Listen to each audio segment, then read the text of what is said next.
Hello guys, in this tutorial I show you my workflow on using the stem tool and the healing brush in Photoshop and Lightroom 5 Beta.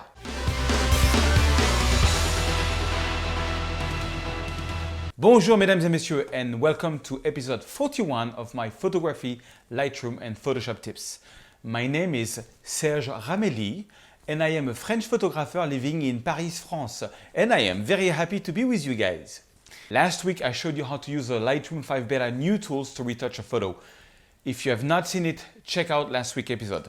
This week I'm going to use again the Lightroom 5 Beta, but I'm going to do also a lot of Photoshop CS6, and I will show you my entire workflow on using the stem tool and the healing brush, because we have this photo with a lot of people in front of it, and I'm going to retouch it so we have this result. No more persons, or at least all the main persons out. So let me show you how I do this. Hello guys, so this week I want to show you a special tutorial on using some features in Lightroom 5, but also on cloning and using different healing brush to take out elements in a photo. Here is a story. There is a place called in Paris, La Place des Tertres, which is on the top of Montmartre. Montmartre is like a small village in Paris, which is a little hill, you know, in Paris. So it's like one of the highest vintage points you can have. And on this place, there is always a lot of people. And so I wanted to have, you know, for postcard, you cannot have too much people. You know, you also, for copyright reasons, they cannot be recognizable and things like this. And so I also like, for aesthetic reasons, to have, you know, not too much crowded photos. So anyways, I tried a technique that Scott Kelby showed me when he was in Versailles, which I thought was pretty interesting, which is you put a tripod on and you take several photos of the same building and you just wait for people to pass by. So this is the first shot. This is a few seconds afterwards, and this is a few seconds afterwards. People have moved a bit. So I'm going to use that to erase easily some people. And I will show you the whole workflow. And then I will have to get more into stamping and healing brush, and I'll show you how I use this type of tools to clean up my image. So let's do first a standard retouching. This is Lightroom 5 Beta. I use it because I love it. I think it's very powerful. It's free. You can find a link to download this software in the description of my video. It's going to be free apparently up to July or something like this. That's what I heard. So that's pretty cool. So it's not 30 days, but it's like 90 days trial. So that's really cool. Full software. So first thing I'm going to do is, as usual, my workflow, you know, I'm going to open up the shadows and I'm going to put down the highlights. Okay. Before I do my whites and blacks, whenever I have some sky like this that I want to bring some drama, because I am Mr. Drama and I love drama that I put everywhere, I'm going to take this gradient filter. I'm going to press the Alt key. The word effect goes to reset. I'm going to click on it, and then I'm going to put the exposure a bit down, and I'm going to make one first filter here. Now on this right part, on the top of lowering the exposure, I'm going to add some clarity, because I want to get some more details in these clouds, because these clouds are very much detailed, but this one's not so much. So to balance that, I add this bit of clarity. Then I'm going to create a new neutral density filter. How is it called? I'm messed up, sorry. Graduated filter. Okay, between all the language, I get messed up. Okay, so it's the same settings. I just took clarity off. You know, it's just, I'm lowering the exposure. Once I've done that, I'm ready to do my whites and blacks. I just wanted to balance out the sky first before I do my whites and blacks. So you know the drill. White, I just press the Option key and I go right, until I see some white points. But I go about this way, plus 30. And then on the black points, I press the Option key or the Alt key, and I'm going to go a bit further when I see a bit more points. Okay, so now I've got a good dramatic photo. Now, I am not going to do the lens correction part of it now, because my Photoshop RAW engine is not up to date compared to Lightroom 5 Beta, so it's not going to take that into account. I saw that when I tried to do it before recording this podcast. So all the because you see how the building is crooked. All this, which is just one click away, basically this click is going to make the whole photo straight. I love that option. I think it is, you know, I'm a really lazy guy, and before going into manual and trying to find out what the white figure is, and now you just have to click auto. Whoa, this is holidays for me, guys. Just for that, I'm buying Lightroom 5. Anyways, I'm going to do that afterwards once I'm back from Photoshop. So now I have corrected the first image, and I'm basically going to take all three. That's just a basic, you know, real basically. You know, retouching. The rest I'm going to do after I did all the cloning in Photoshop. So I'm going to click on sync, make sure everything is checked by check all, and synchronize. Now all three photos have the same look. They have the same basic corrections. So now I'm going to right click, edit, open as layers in Photoshop. Not open in Photoshop, open as layers. You see, this version of Lightroom may require the Photoshop camera plugin in version 8.1, but I did not update, and I'm not sure it is available, the 8.1. So anyways, so you just click on open anyway, and it works. So what it's going to do, it's going to open up the three photos and put each one on the same layer. Now, this technique I show you, you can do it with like 10 photos. But it gets really confusing. So I found a way so it's not so much confusing, that I want to share. You see, I've got three photos. Each photos, the different persons on it have different places. They are not at the same places. But what I'm going to do is I'm just going to analyze between this layer and the layer below. Okay, that layer is like this. So what do I do? For example, I look at this girl and this man. Okay, if I remove the visibility of that layer, I hide that layer, I can see they are gone. So then all I have to do is create a mask, take my brush, make sure it's at 100%, and I can just paint over that couple, and they're gone. Magic. It's beautiful. Then you see this white spot? Let's check it out. If I hide this layer, oh, it's gone. It's not there, you see, on the layer below. So same thing, I can just brush it away. Okay, now I look at her. How is she? Oh, she's leaning down. She's down. Okay, I prefer that. It's going to be easier to erase her, so I take that version. Okay, now I look at this man. How is it? It doesn't change from one photo to another. This woman, how is she? It doesn't change. So it doesn't change enough. And this couple here doesn't change enough. And this couple doesn't change enough. Okay, so I got the best out of this, you know. I mean, already if I disable the layer mask, see, we took out this, and this. So I'm going to enable the mask, and I'm going to take these two layers and I'm going to merge them. Merge layers. Okay, I right click.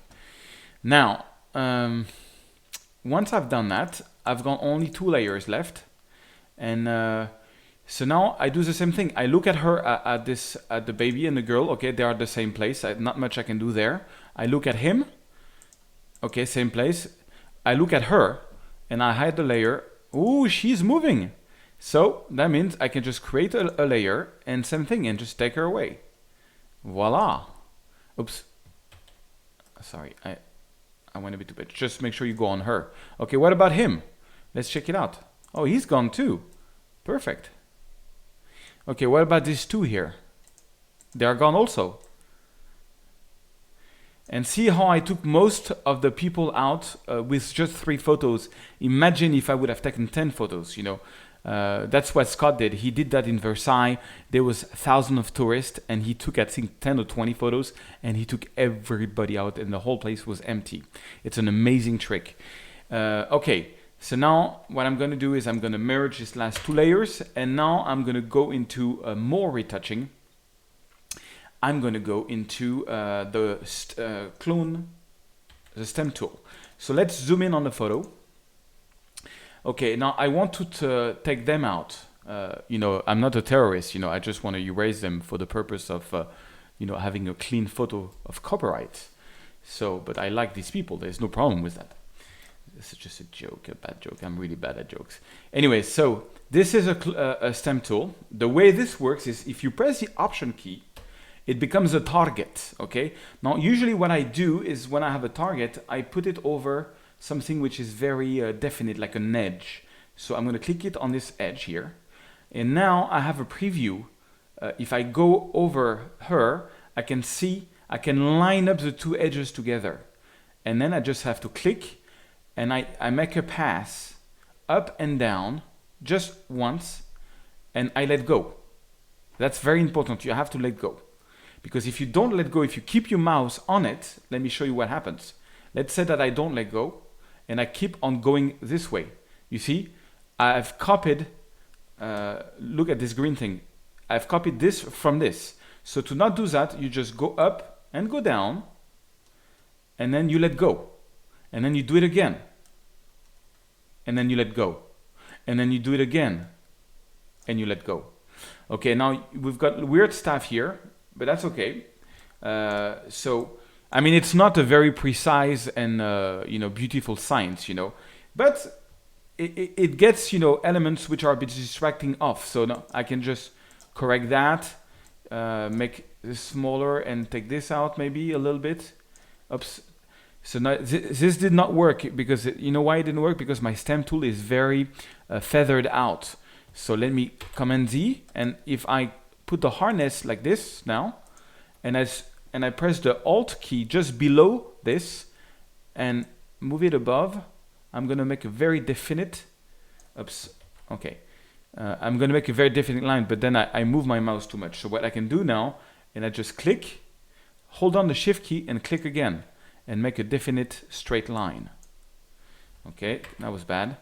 It's a lot of trial and errors to do a stamp tool, but it's always the same thing. You alt something like here, and you move, and then you take a decision. Of course, now the side work is a bit weird. I added this, but is it better to have this and to have two big people here?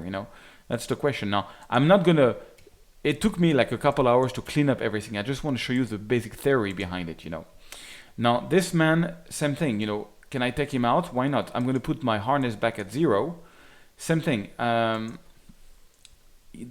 This chairs is a pattern. Okay, so let's see if we can replace it. I'm just going to click here.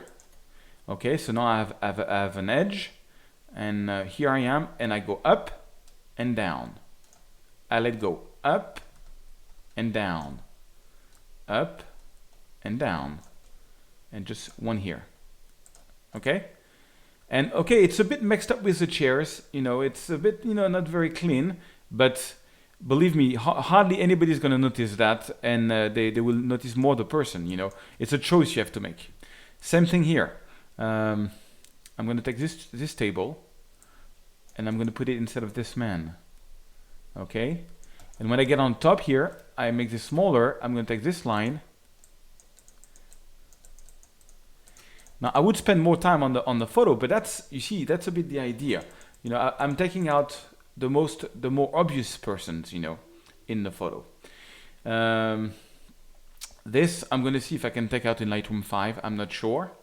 Or when you got a line here, I'll show you a little trick. When you got a line, you take another tool, the Spot Healing Brush tool, okay, and you make it a bit big like this. You press once. You hold on the Shift key and you go the other way around. Oops, no, not good idea. I was, because this is a curve, so you have to do it in 2. Let's press the here, and then Shift key here. Okay, that should clean it up. Here, and Shift key here.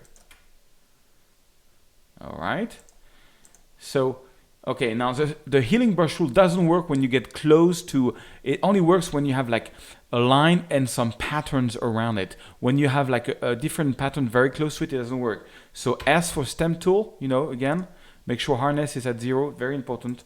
And then I just clean this up, with the stamp tool. Okay, now I know this is going to be a problem for me when I'm back into Lightroom. So I want to erase, let's say I want to erase that.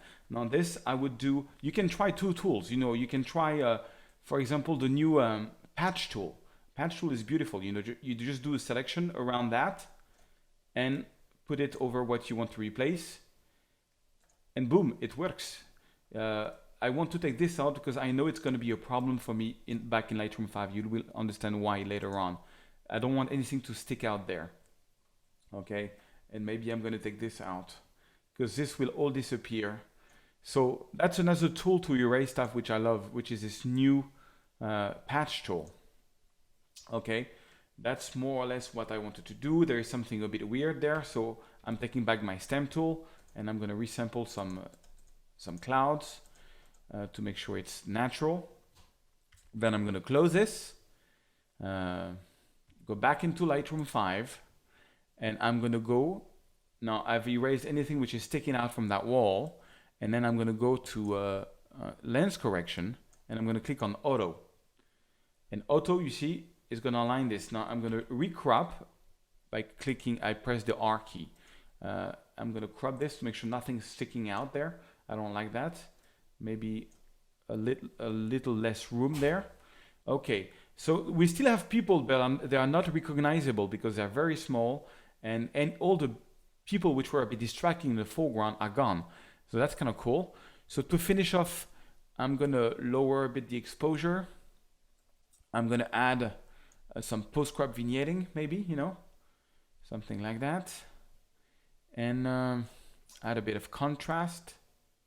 Overall, I want to make this really dramatic. And then, you know how I'm crazy about dodge and burn. I'm going to use a new radial tool. Here we go to light up a bit this building. So right now, it's doing the opposite that I want. You see, everything is going bright except the circle. I don't want that, so I'm going to invert the mask. And now I've got a real spotlight on that wall. Let me increase it so you see, like I've got a little light here. I'm going to not so strong. I'm just going to make it a bit subtle. It's just to add a bit of texture to the building. And then Alt Command to duplicate. Alt and Command to duplicate again. I'm going to make 3 circles. I can change each circle maybe here. Put a bit of light here. Just to, you know, put some more interest in. Maybe one last here, but smaller. It's just, you know, create interesting lightning. I think this is not strong enough, so I'm going to make it a bit stronger. This is not strong enough. I just want to, I don't want anything to be evenly light. That's my thing. I have actually created an association against objects which are evenly light. I fight against that every day. All right. So now, maybe a bit more. Yeah, it's just to make it a bit subtle, a bit, you know, a bit more nice. Okay, so I kind of like that. Maybe add a bit more clarity to make it even more dramatic.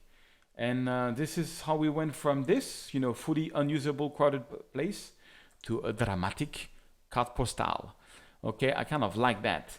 So, as usual, you know, I need to pay the bills. So to help me pay the bills, you have the possibility, ladies and gentlemen, to go onto my website, photosearch.com, click on English tutorial, and you will discover hours and hours of training for $10 per training. Yes, you heard me, $10. The cheapest Lightroom tutorials you can find on the web. Each course is about 2 hours long with raw files so you can follow along from the beginning to the end. And so that's really interesting. Last week, I did a little game with you guys, which was very successful. And I said, if you share this video on your social network, you know, whatever it is, Facebook or Twitter, or you know, you just talk about this tutorial because you liked it, you can just write me, and my email is going to show up here on screen. You can just write me, and I will send you for free the raw file that I've used, so you can, you know, recreate exactly the same photo at home. You know, this dramatic Place des Tertres at Montmartre. You can do it, and you can even print it. You can put it on your wall. You know, it's a 21 million pixel file. All I'm asking you is to share to your friend this podcast. This way they can find out about me and my work. A clever way to do cheap marketing, isn't it? Anyway, thank you very much for you being guys here. I really appreciate all your comments and all your messages. I get a lot now. And I'll see you next week for another crazy French episode. So I hope you learned something from this tutorial. Using the stem tool is it's pretty hard. You know, you have to drill a lot and train. But if you follow this workflow, you should get some good results. Thank you guys for being here. If you've got any ideas for tutorials you want to hear, leave me a comment. If you do like the video, like it. And if you want to get the raw file, share this tutorial on your social network. Write me and I will send you the raw file like I did last week. Thank you very much and I'll see you next week.